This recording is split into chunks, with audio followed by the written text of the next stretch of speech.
Hello and welcome back, or greetings if you're just now joining us. It's once again your newest science fiction author, Chase. I'm still playing Battletech and picking right up where I left off. I'm going to try and explain the Fermi paradox, and hopefully this helps some of those who may be new to the genre come to grips with some of the major concepts that run rampant in this genre. Hopefully I can, explain this well enough and not just make it more confusing.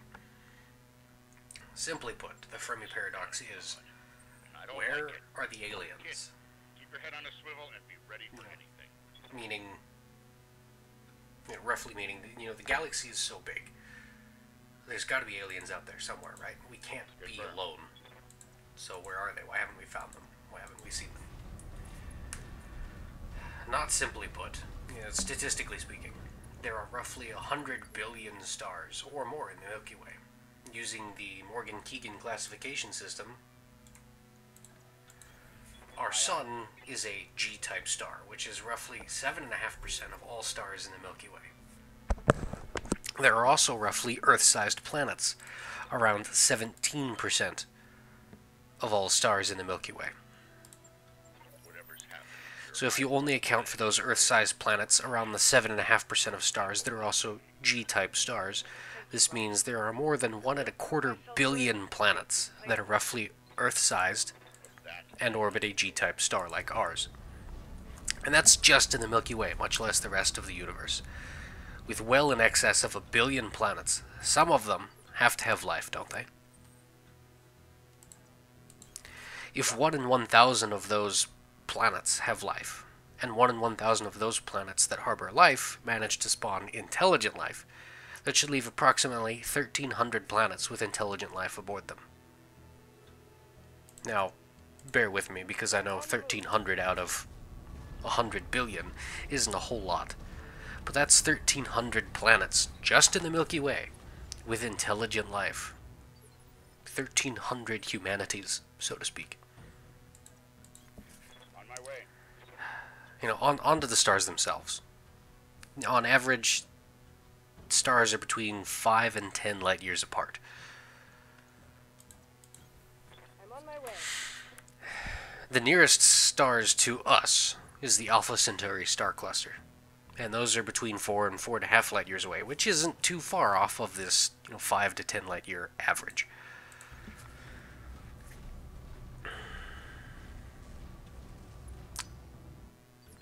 One of the most prolific ways that humanity likes to communicate is with radios, or at least radio waves. I'm moving. I'll make it happen. And, those travel at the speed of light. So a simple, hello, how are you? Hi, not bad kind of conversation between us, between our star and the nearest stars in the Alpha Centauri cluster, would take, depending, 8-9 years, a decade, we'll round up. And yeah, that's a long time, but it's still possible.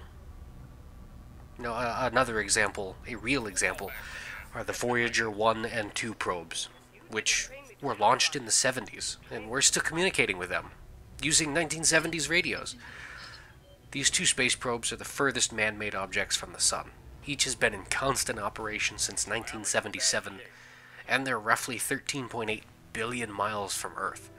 So far, in fact, the radio signals take 17 hours to get from one to the other. Copy that. And yet, we're still receiving data. We're still learning from these ancient probes, despite the distance, despite the time delay from the other side of the heliopause. To continue using these distances and this form of communication as examples, if communicating by radio between stars, we're only limited by the speed of light, which therefore we're only limited by time. Humans have been broadcasting in one way or another with radios with some regularity since the 1890s. If we take only the most recent 100 years, from 1920 to 2020, that would mean those radio signals from 1920 are 100 light years away.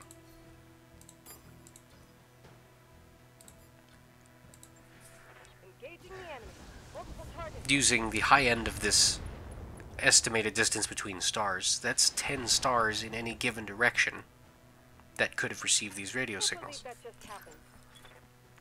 There's an estimate that was performed by the Hipparcos satellite that measured the distances between lots and lots of nearby stars.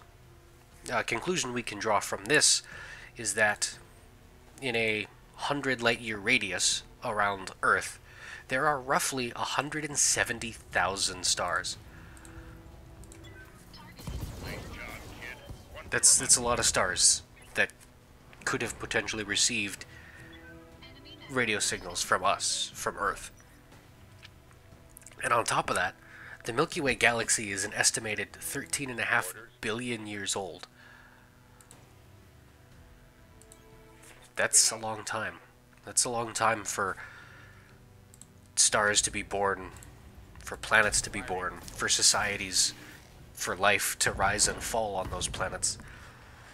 Ooh, I cut him in the leg. This guy's mine. Anyway. And for those civilizations on those planets to be broadcasting with radios, you know, even after the civilization will have fallen, you know, radio waves that would still be propagating throughout the cosmos. Taking a shot.